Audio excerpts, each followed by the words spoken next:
오늘 우리가 읽게 될 이제 성경 본문은 이제 스가랴입니다. 스가랴 1장에서 이제 5장까지의 내용이 될 텐데요. 스가랴는 포로 이후에 예언된 선지자의 말씀을 담고 있습니다. 구약에 포로 이후 예언서로 세 가지가 있습니다. 아시겠지만 학개, 스가랴, 말라기. 이스라엘이 패망한 뒤에 바벨론에서 다시 돌아온 후, 그 후의 사역들을 다루고 있는 성경 본문이 바로 그 세 가지입니다. 특별히 어제 봤던 학개서와 스가랴는 유사한 시기에 쓰여졌습니다. 그래서 잠시 보시면 다리오 왕 제2년 8째 달이라고 되어 있죠. 학개서 바로 뒤에 있으니까 잠시 보시게 되면 학개서는 1절에 다리오 왕 제2년 6째 달이라고 되어 있습니다. 6째 달, 8째 달, 한 2달 뒤에 학개 선지자 2달 정도 뒤에 이제 스가랴가 활동한 것들을 우리가 이제 확인하게 됩니다.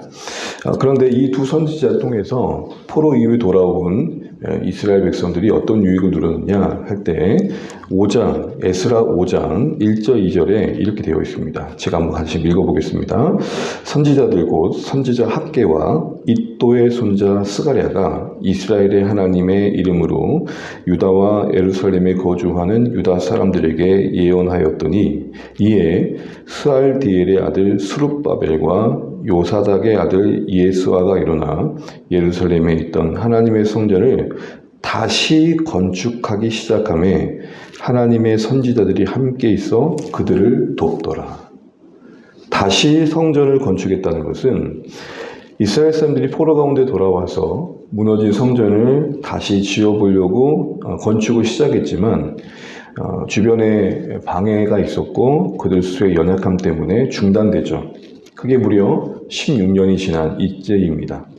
536년에 돌아와서 멈춰진 뒤 16년 지난 520년쯤 다리왕 2년에 재개가 된 겁니다. 그때 쓰임받던 사람이 누구냐? 바로 학개와 스가랴입니다. 그러니까 중단되었던 성전 건축이 다시 시작되어서 완성되는 동안 도왔던 이들, 이게 바로 학개와 스가랴입니다. 같은 시기에 성전이 재건축되는 과정을 도왔던 것이죠. 그런데 도왔던 방식이 약간은 차이가 납니다. 여러분 학개서를 봐서 어제 알겠지만 학개서는 좀 더 그 촉구하는 바가 좀 더 어조가 강합니다. 너희들의 우선순위가 지금 바르다고 생각하느냐. 그러면서 잠든 그들을 깨웁니다. 근데 스가랴는 유사하게 그들을 독려하지만 좀 더 초점이 미래지향적이고 격려하는 바가 있고 특별히 성전을 지어야 된다라는 게 학개서였다면 성전을 짓는 게 어떤 의미가 있고 왜 중요한지를 이야기하는 게 스가랴입니다. 그러니까 양쪽 다 필요한 거죠. 촉구하되 그게 왜 필요한지를 이야기하는 것. 이 두 가지가 필요한 겁니다. 어떻게 보면 당근과 채찍이고 또한 서라운드라고 할 수 있을 것입니다.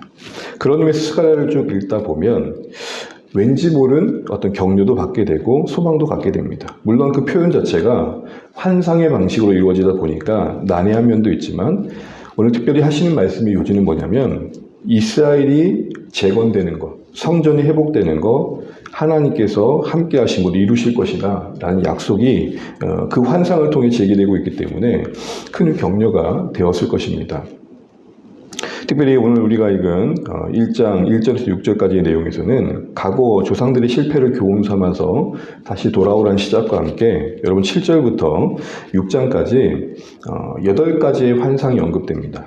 그 각각의 8가지의 환상의 의미들을 오늘 다 살펴볼 수 없지만 한마디로 말하면 하나님께서는 다시 예루살렘 거리에 돌아오실 것이고 이스라엘 공동체는 성전 재건과 함께 회복될 것이고 그들 가운데는 악은 제거될 것이며 하나님의 열방을 통치하시는 그 어떤 중심에 서서 그 역할을 감당할 것이다. 이런 큰 비전까지 제시되어 있습니다. 그 중에 우리가 잘 알고 있는 환상 하나가 나오는데 우리 스가랴 4장을 한번 보실까요?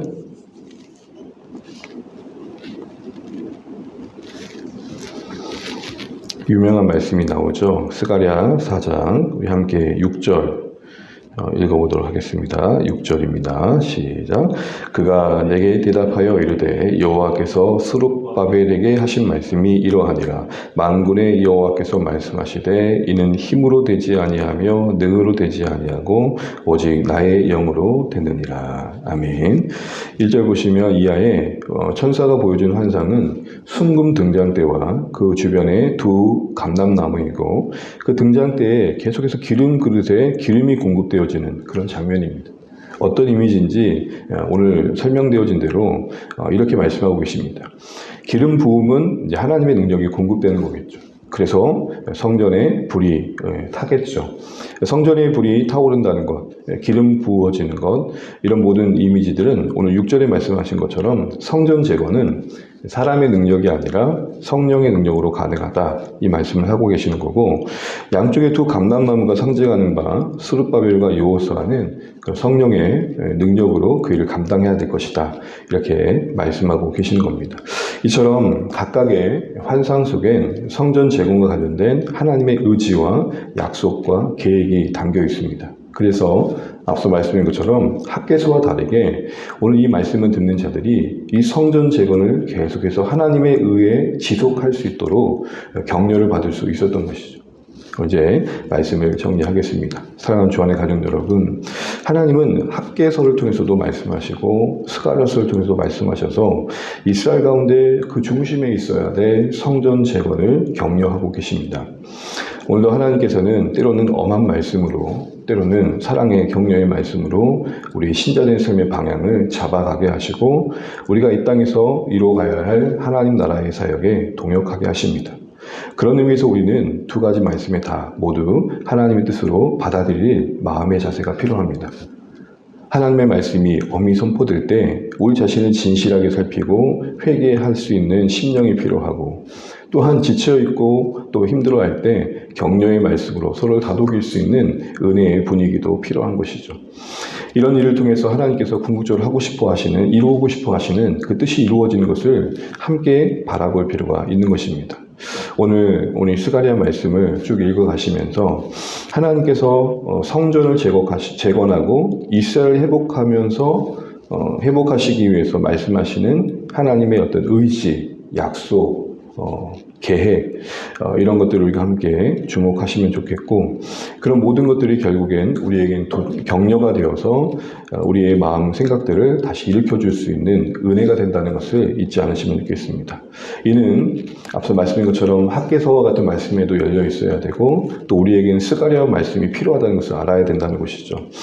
다시 말해 우리가 지치고 힘들 때마다 우리는 서로에게도 격려의 손길이 돼야겠지만, 내가 지금 하고 있는 하나님 나라의 사역에 대해서 하나님은 우리에게 뭘 약속하고 계신가? 하나님은 어떤 꿈과 기대를 갖고 계시기 때문에 이 시기에, 이때에 우리에게 특별히 주안의 공동체라는 곳에 묶어서 이 일에 들여지게 하시는가? 단순히 우리가 고생하고 있고 애쓰고 있다, 이런 측면만이 아니라 하나님은 이 시점에 이곳에서 하나님 나라를 위해 함께 동역하도록 이곳에 우리를 부르셨을 때에 하시고자 하는 그 일들을 나는 보고 있고, 그 일들을 마치 성전 등잔대에 기름이 공급되어지듯이 하나님을 의지함으로 하고 있는지를 다시 생각해 볼 필요가 있는 것입니다. 그런 의미에서 이 아침에 기도하실 때, 하나님, 저는 스가랴의 메시지가 필요합니다. 애쓰고 용쓰고 수고하지만 혹시 그게 내 의지와 내 의욕과 내 힘으로만 이루어진 건 아닌지 다시 한번 돌아봅니다. 학개서와 같은 말씀을 듣고 정신을 번쩍 차려서 뭔가를 해보려고 하는데, 사실은 그 일을 지속한다는 건 또 다른 영역인 거죠. 아유, 그래, 이렇게 살면 안 되지. 이래, 열심히 내야 돼. 그게 마치 그게 부흥회 같은 거라면, 이후에 우리가 그 받았던 도전이 삶이 되고 실천이 되고 지속되기 위해서는 계속해서 우리는 하나님의 은혜의 공급을 필요한 것입니다. 결국 우리는 하나님이 우리에게 무엇을 기대하고 계시고, 무엇을 약속하고 계시고, 무엇을 원하는지를 지속적으로 묵상하면서 거기서 공급되어진 은혜로 함께 하나님 나라를 꿈꾸고 수고해 갈 수 있는 것이죠. 그리고 여기에 늘 기도의 자리를 지키시는 우리 권사님, 장로님, 그리고 목자 목님들이 이 자리를 지켜주실 때에 우리 원소들이 이 자리에 함께 하지 않습니다. 말하는 것은 이 자리가 더 풍성해지길 바라는 건 우리 모두의 마음일 겁니다. 그러나 중요한 것은 이 자리에 있는 우리가 정말 이 자리에, 이 기도의 자리에서 무엇을 보고 있느냐 하는 것일 겁니다. 목회자인 저 자신도 현상을 보면서 하나님 더 잘 돼야 될 텐데요. 하나님 더 풍성해지면 좋겠습니다. 뭐 이런 생각을 할 수 있겠지만 거기서 그쳐서는 안 될 것입니다. 우리를 불러 함께하게 하신 분이 누구시지?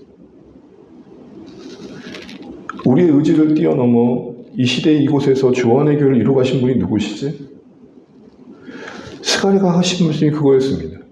이스라엘아, 도저히 돌아올 수 없었던 그곳에서 너희를 돌아오게 하시고 지을 수 없었던 것 같은 성전을 재건하게 하시는 그 가정 속에 일하신 분이 누구시냐? 하나님이시다. 그분이 의지를 갖고 계시고 계획을 갖고 계시고 꿈을 갖고 계시다. 그런 의미에서 우리에게 필요한 건 뭐냐면 내 열심도 필요하지만 나를 다시 재촉하는 것도 필요하지만 하나님이 우리에게 무엇을 약속하고 계시는지, 그 약속하신 하나님은 누구신지, 하나님 이 시대에 수많은 교회 가운데 왜 또 하나의 교회를 세워가시고자 하시는지 이 일에 우리가 묵상하고 주시는 그 마음을 날마다 공급받는 은혜가 필요한 것이죠. 그런 의미에서 하나님, 우리에게 스가랴의 은혜가 필요합니다. 하나님 저희 마음속에 하나님 마음 부어주시고 하나님 계획을 품게 하시고 하나님을 꿈꾸게 도와주십시오. 그래서 현상과 현실만 보이는 게 아니라 이 스가랴가 그거거든요. 아니 뭘 지으라는, 이걸 가지고 이 초라한 성전을 어떻게 뭘 지으라는 이런 마음이 있었거든요. 이스라엘 백성들 가운데. 왜냐하면 솔로몬의 성전을 봤던 사람들이 있었기 때문에 짓고 있으면서도 힘든 거예요. 제가 농담삼아 얘기했잖아요. 어떤 큰 교회 다녔던 분들이 제가 이전에 사역할 때 오셔가지고 아유 교회가 작네요. 그때도 그게 700~800명의 교회였거든요. 어디서 오셨어요? 했더니 수영역 교회에서 오신 거예요. 아니 엄청 큰 교회에서 오신 분들은 작겠죠. 이스라엘이 그랬던 거예요. 지으면서도 실망스러운 거예요. 요거 지으라고 이렇게 쓰고 있는 거예요. 그런 그들이 말하는 거예요. 크기를 보지 마라. 그곳에 담길 하나님의 영광을 봐라. 이전 영광보다 비교할 수 없는 하나님의 영광이 담길 계획이 이 성전 안에 있다. 그래서 스가랴는 뒤에도 보겠지만 9장 이후부터는 이 성전 재건의 의미가 메시아적 통치, 메시아가 임한 통치의 나라와 어떤 의미가 있는지 설명해 줍니다. 오늘 이 다시 기억하면서 우리에게 이런 절박한 고백이 있으면 좋겠습니다. 하나님, 우리에게 스가랴의 말씀이 필요합니다. 왜 우리가 수고해야 되는지, 어떻게 애써야 되는지 그 모든 것을 하나님 안에서 답을 찾게 해주십시오. 그래서 수고하고 있으면서도 아이고 에게 이 정도의 수고를 왜 이렇게 애쓰고 있어, 이런 마음에 걸려 넘어지지 않게 도와주십시오. 이곳에 담길 하나님의 영광 때문에, 이 작은 공동체를 통해 하실 하나님의 위대한 일 때문에 애쓰고 수고하게 도와주십시오. 그런 마음 기도하시는 이 아침 되시기를 간절히 바랍니다. 기도하겠습니다.